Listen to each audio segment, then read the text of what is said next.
नमस्कार, आप सभी का स्वागत है। आशा करता हूं कि आप सभी अपने स्वास्थ्य को ध्यान में रखते हुए बिल्कुल दबा करके उत्साह के साथ, जोश के साथ, ईमानदारी के साथ तैयारी अपनी कर रहे होंगे। और आपकी इसी तैयारी में सहयोग करने के लिए मैं हाजिर हूं आपके सामने अपनी अगली क्लास को लेकर। तो ये जो हमारी अगली क्लास होगी ये अमेरिका की संवैधानिक योजना इस टॉपिक पर होगी। और हम यहाँ पर ये देखेंगे कि अमेरिका किस प्रकार से शासन करता है, अमेरिका की शासन व्यवस्था किस प्रकार की है। और इसके लिए हमको थोड़ा सा बैकग्राउंड में जाना पड़ेगा, ठीक है। अच्छा, वैसे तो आपको कुछ इतिहास अमेरिका का पता होगा, फिर भी हम थोड़ा सा यहाँ पर आपको बता देते हैं। जैसे ये आपका यूरोप है और आप जानते हैं यूरोप, इसके नीचे आपका अफ्रीका महाद्वीप। अफ्रीका महाद्वीप यूरोप से ही लगा हुआ आपका ये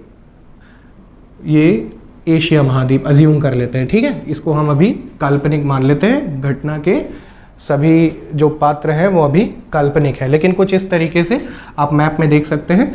तो ये आपका यूरोप हो गया, ये हमारा हो गया अफ्रीका और ये हो गया हमारा एशिया, ठीक है। तो यूरोप और एशिया, इसके व्यापारिक संबंध ये बहुत पुराने हैं। प्राचीन काल से ही यूरोप और एशिया आपस में व्यापार कर रहे हैं। अच्छा, लेकिन फिर क्या होता है कि 15वीं शताब्दी में 1453 के आसपास यहाँ पर एक व्यापारिक रास्ता है जो यूरोप और एशिया को आपस में जोड़ता है और इसका नाम है कुस्तुनतुनिया। कुस्तुनतुनिया, ठीक है। अच्छा, तो ये कुस्तुनतुनिया जो है, ये जो व्यापारिक रास्ता जो है यूरोप और एशिया का, यहाँ से होकर के जाता है और इसी के माध्यम से यूरोप और एशिया आपस में व्यापार करते हैं। और इस कुस्तुनतुनिया पर किसका अधिकार हो जाता है? तुर्कों का। अब जो तुर्क हैं वो बड़ी ही बर्बर जनजाति है ना, जहाँ भी जाते हैं मार काट मचा देते हैं। अब ये जो यूरोप है और एशिया है, इसके बीच के रास्ते पर कुस्तुनतुनिया पर तुर्कों का अधिकार हो जाता है और ये रास्ता हो जाता है ब्लॉक। ये रास्ता हो जाता है ब्लॉक बंद। अब यूरोप वाले समस्या में पड़ जाते हैं कि भाई अब एशिया के साथ व्यापार जो है वो वापस से कैसे संचालित हो। और इसके लिए आपका क्या करते हैं, सबसे पहले स्पेन, यहाँ पर आपका स्पेन है यूरोप में, बिल्कुल साउथ ईस्ट में, आप साउथ वेस्ट में आपका स्पेन है। और स्पेन की महारानी इसाबेला 1492 ईस्वी में अपने एक समुद्री यात्री को बोलती हैं कि ऐसा है, तुम जाओ और यूरोप के साथ, एशिया के साथ जो समुद्री मार्ग है उसकी खोज करो, उसको पता करो, ठीक है। तो समुद्री मार्ग की खोज करने के लिए 1492 में अपने एक समुद्री यात्री को भेजती हैं। और नाम आप सभी जानते हैं, पिक्चर के बहुत तगड़े हीरो हैं ये, कई बार हमने सुना है, नाम है इनका कोलंबस, ठीक है। तो ये जो कोलंबस है ये किस लिए निकलते हैं कि यूरोप और एशिया का स्थलीय मार्ग तो आपका क्या हो गया है, बंद हो गया है, क्लोज हो गया है, ब्लॉक हो गया है। अब एक समुद्री मार्ग की खोज करने के लिए ये आपके निकलते हैं। अब कोलंबस जो है, क्योंकि उस टाइम पे तो हमें जानकारी थी नहीं भाई, यही तीनों के बारे में जानकारी थी और बाकी हमें जानकारी थी नहीं। तो अब ये सोचते हैं कि मैं अगर यहाँ से पश्चिम की तरफ निकलूंगा और चूंकि पृथ्वी गोल है तो घूम करके उधर एशिया महाद्वीप पे पहुंच जाऊंगा। कुछ इस प्रकार का, देखिए मैं उनके दिमाग में तो नहीं बैठा हूं, लेकिन कुछ इस प्रकार का दिमाग लेकर के वो पश्चिम की तरफ निकलते हैं। वो कहते हैं पृथ्वी गोल है तो घूम फिर के हम एशिया के पूर्वी तट पर कहीं ना कहीं पहुंच जाएंगे। अब इसके लिए जब कोलंबस आपका निकलते हैं तभी रास्ते में वो जिस तट पर पहुंचते हैं, और ये जो तट है, और इस तट पर पहुंचने के बाद उनको लगता है कि वो पहुंच गए इंडिया, और वो एक नए देश की खोज कर लेते हैं जिसको हम बोलते हैं अमेरिका, ठीक है। तो सबसे पहले आपका अमेरिका को स्पेन के यात्री कोलंबस ने खोजा था। अब कोलंबस ने जब अमेरिका को खोजा तो स्पेन ने, इनको एक नया क्षेत्र मिल गया, और जब एक नया क्षेत्र मिला तो इस क्षेत्र के खनिज संसाधन है ना, खनिज संसाधन, प्राकृतिक संसाधन, इन सब का उपयोग करने के लिए स्पेन ने अमेरिका को अपने उपनिवेश के रूप में कन्वर्ट कर दिया कि अब हम यहाँ से, यहाँ की जो भी चीज़ें हैं वो आपका ले जाएंगे, कहाँ, अपने स्पेन, ठीक है, मतलब इसका फ़ायदा उठाने के लिए। अच्छा, और इसी व्यापार के कारण यहाँ पर एक और देश है आपका यूरोप के बाहर, एक छोटी सी कंट्री है लेकिन सबसे ज़्यादा पावरफुल आपकी रही है, ठीक है।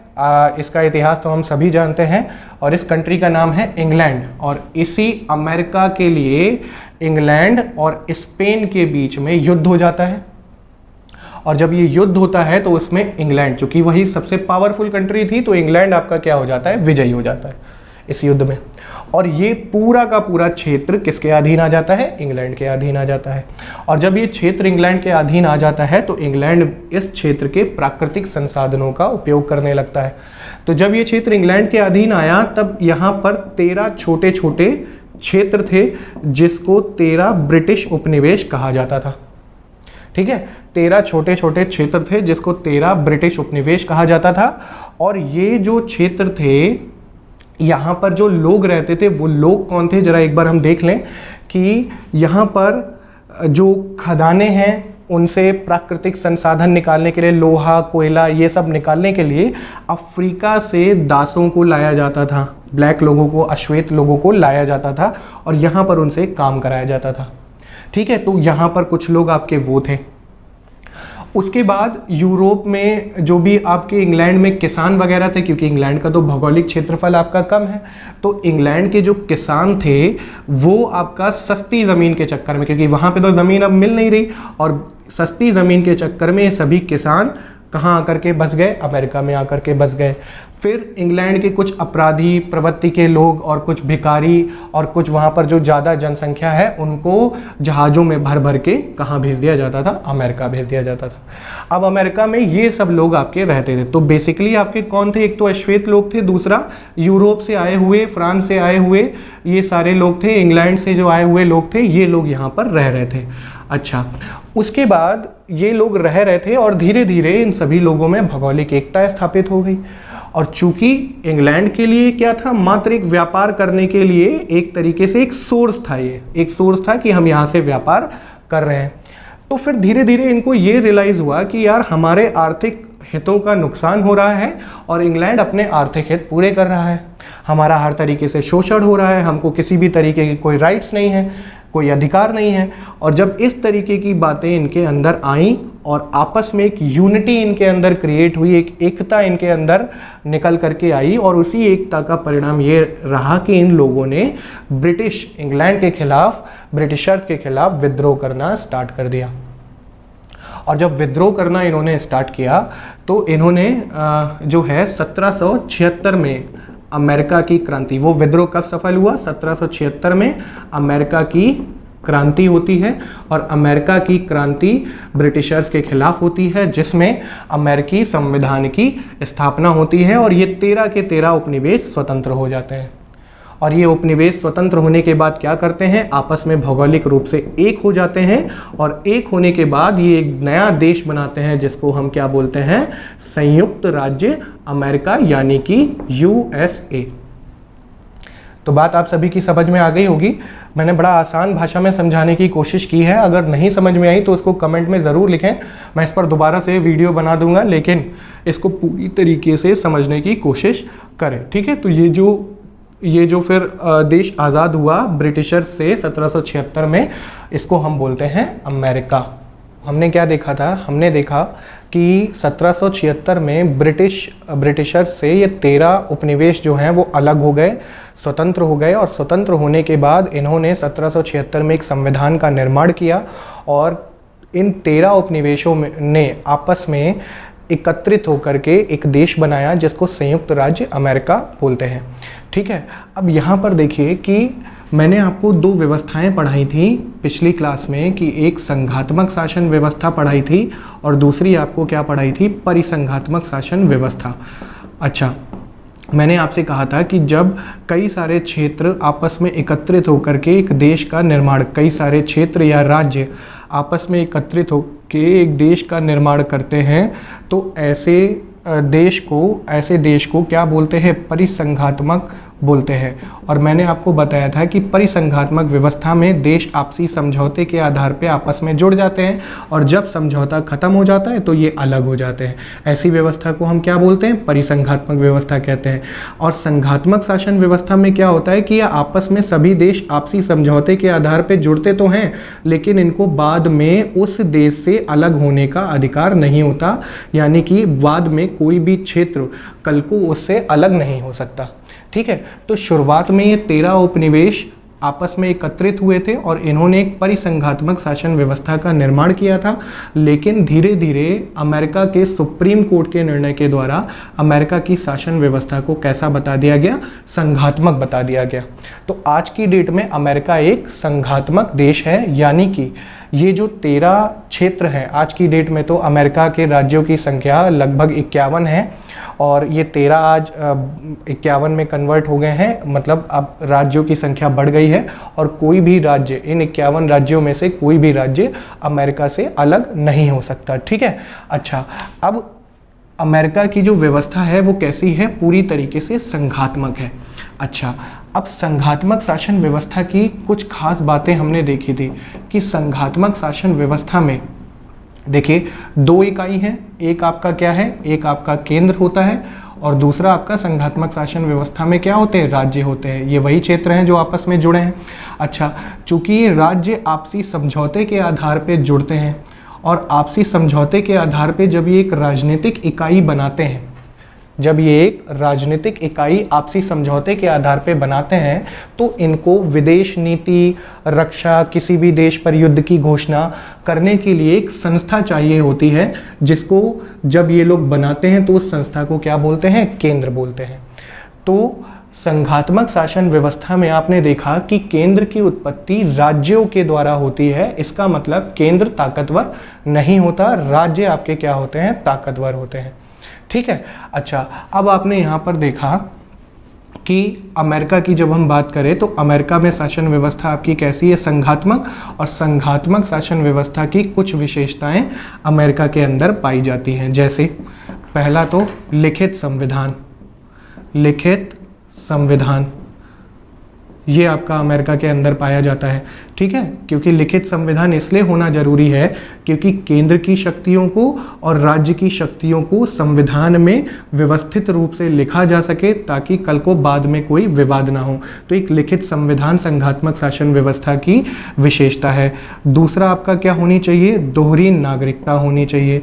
दोहरी नागरिकता मतलब संघात्मक शासन, जहाँ जिन देशों में संघात्मक शासन होता है वहाँ पर नागरिकता दोहरी होती है। एक देश की नागरिकता होती है, अर्थात पूरे अमेरिका की एक नागरिकता होगी और एक हर उस राज्य के निवासी की अपना अलग नागरिकता होगी। तो अर्थात वहाँ पे दोहरी नागरिकता है।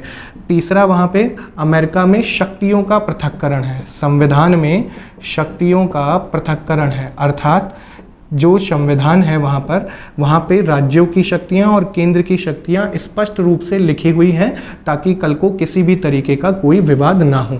अच्छा, उसके बाद चौथे नंबर पे वहाँ पे दोहरा सदन होता है। जिन देशों की व्यवस्था संघात्मक होती है वहाँ पे सदन कितने होते हैं? 2 होते हैं। दोहरा सदन होता है। अच्छा, दोहरा सदन विधायिका जो है वहाँ पर द्विसदनीय होती है। अच्छा, जैसे अमेरिका की जब हम बात करें तो एक अमेरिका में क्या होता है? HR, एक निम्न सदन है, ये वहाँ का निम्न सदन है, ये HR है, और दूसरा वहाँ पे है सीनेट। ठीक है, ये उच्च सदन है। निम्न सदन जो है, ये निम्न सदन, ये आपका उच्च सदन। तो अमेरिका या जो भी देश आपके संघात्मक होंगे वहाँ पे दोहरी शासन व्यवस्था होगी, दोहरा सदन होगा। ठीक है, अच्छा, उसके बाद पांचवा, राज्य, चूंकि राज्य ताकतवर होते हैं इसलिए राज्यों का अपना पृथक संविधान होता है। अपना पृथक संविधान होता है, पृथक संविधान होता है। ठीक है, तो अब ये कुछ मोटी मोटी 5 विशेषताएं आपने देखा अमेरिका, चूंकि अमेरिका एक संघात्मक देश है इसलिए मोटी मोटी ये 5 विशेषताएं अमेरिका के पास होंगी। ठीक है, और भी विशेषताएं हैं लेकिन मुख्य रूप से आपकी ये 5 है कि अमेरिका में लिखित संविधान है, अमेरिका में दोहरी नागरिकता है, शक्तियों का पृथक्करण है, 2 सदन है, एक HR है, एक आपका सीनेट है, और राज्यों का अपना पृथक संविधान है। तो केंद्र और प्रांत के संबंधों के आधार पे अमेरिका की शासन व्यवस्था कैसी है, संघात्मक है। ठीक है। दूसरा, शासन प्रमुख के आधार पे, पिछली क्लास में मैंने बताया था, शासन प्रमुख के आधार पे अमेरिका की शासन व्यवस्था आपकी कैसी है, अध्यक्षीय है। अध्यक्षीय मतलब अमेरिका में एक राष्ट्रपति है। ठीक है, जो कि आपका क्या होता है, पावरफुल होता है, ताकतवर होता है। ठीक है, सारी शक्तियां आपकी किसके पास होंगी, राष्ट्रपति के पास होंगी। ठीक है, तो शासन प्रमुख के आधार पे अमेरिका कैसा है, अध्यक्षीय है। और केंद्र और राज्य के संबंधों के आधार पे जब हम बात करते हैं तो अमेरिका की शासन व्यवस्था कैसी है आपकी, संघात्मक है। अच्छा, तो अब हम देखते हैं कि अमेरिका में अध्यक्षीय शासन प्रणाली के अनुरूप आपका अमेरिका में एक क्या होता है, राष्ट्रपति होता है। ठीक है, और उसके बाद यहाँ पर संघात्मक शासन प्रणाली की व्यवस्था के अनुसार 2 सदन होते हैं। एक आपका HR, हाउस ऑफ रिप्रेजेंटेटिव, जिसको आप क्या बोलते हो, प्रतिनिधि सभा, प्रतिनिधि सभा। और एक आपका ये है सीनेट। ठीक है, सीनेट, ये आपका प्रतिनिधि सभा अमेरिका में आपका कैसा है, ये आपका वहां पर निम्न सदन है। HR वहां पे निम्न सदन है और सीनेट वहां पे कैसा है, उच्च सदन है। तो सबसे पहले हम अमेरिका के राष्ट्रपति की बात कर लेते हैं। देखिए, अमेरिका की शासन प्रणाली आपकी कैसी है, अध्यक्षीय है। ठीक है, अध्यक्षीय शासन प्रणाली में आपने देखा कि अमेरिका है वहां पर राष्ट्रपति क्या होता है, वास्तविक प्रमुख होता है, वास्तविक प्रमुख होता है। और कानून लागू करने की सारी पावर इसके पास होती है, मतलब कार्यपालिका का भी प्रमुख होता है, कार्यपालिका का प्रमुख होता है। ठीक है, तो अमेरिका में राष्ट्रपति ही आपका मेन पावरफुल है। अमेरिका में राष्ट्रपति आपका क्या है, ताकतवर है। अच्छा, अब अमेरिकी राष्ट्रपति का चुनाव जो होता है, इसका चुनाव होता है 4 वर्ष के लिए। ठीक है, 4 वर्ष के लिए चुनाव होता है, लेकिन अमेरिकी राष्ट्रपति के लिए ये बाध्यकारी है कि वो 2 बार से अधिक राष्ट्रपति नहीं रह सकता। ठीक है, तो 2 बार से अधिक नहीं, मतलब अमेरिका का कोई भी राष्ट्रपति 2 बार से अधिक के लिए राष्ट्रपति नहीं रहेगा। ठीक है, तो 4 वर्ष के लिए आपका चुनाव होता है और 2 बार से अधिक वो राष्ट्रपति नहीं रह सकता। इसके बाद अमेरिका में जो राष्ट्रपति है उसकी जो चुनाव होता है वो एक निर्वाचक गण के द्वारा होता है, निर्वाचक गण के द्वारा होता है। ठीक है, और ये जो निर्वाचक गण होते हैं एक मतलब लोगों की संख्या होती है, निर्वाचक गण वो अमेरिका के राष्ट्रपति को चुनते हैं और इस निर्वाचक गण को कौन चुनता है, जनता चुनती है। अर्थात अमेरिका में जनता निर्वाचक गण को चुनती है और निर्वाचक गण आपके किसको चुनते हैं, कुछ लोग आपके किसको चुनते हैं, राष्ट्रपति को चुनते हैं। ठीक है, अच्छा, अब अमेरिका के राष्ट्रपति को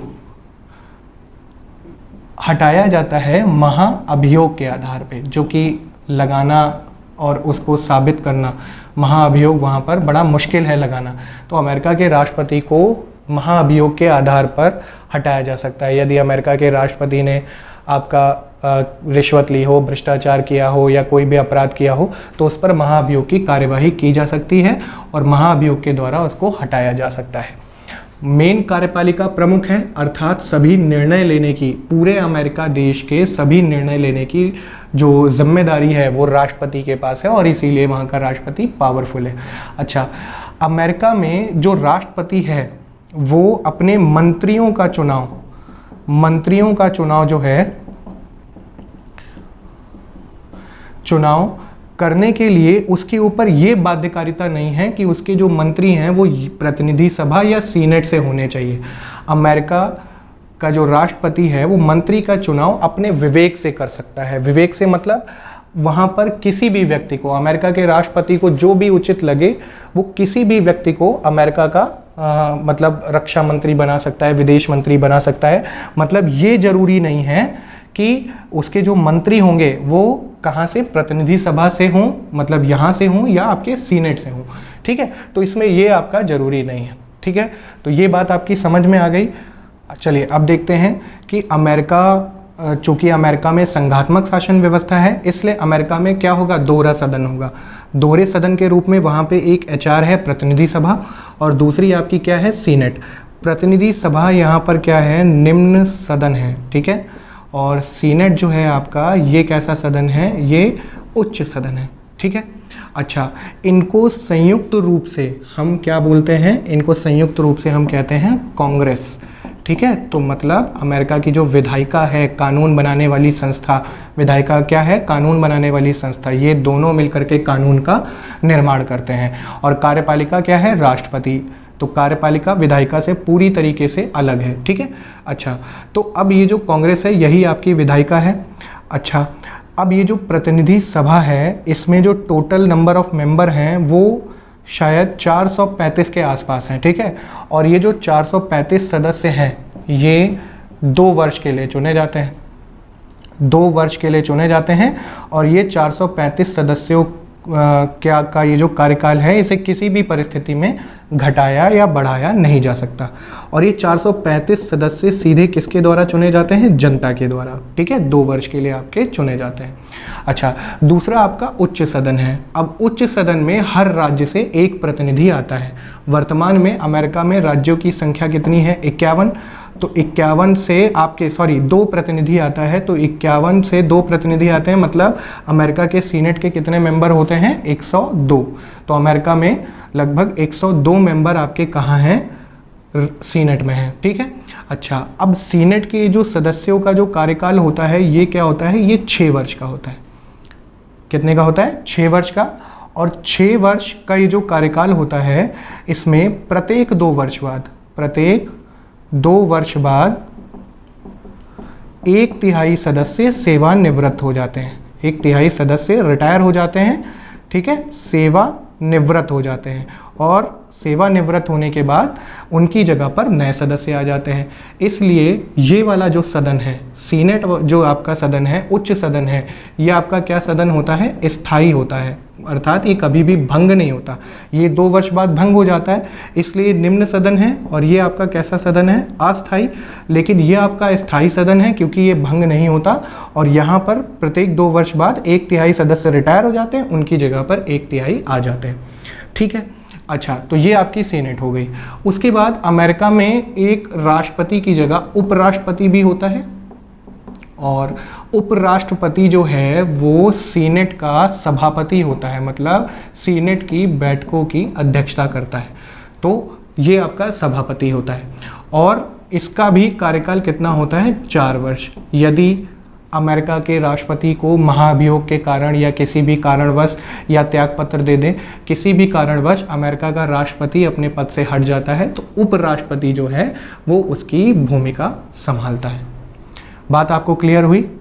चलिए, अब हम बात करेंगे अमेरिकी न्यायालय के ऊपर।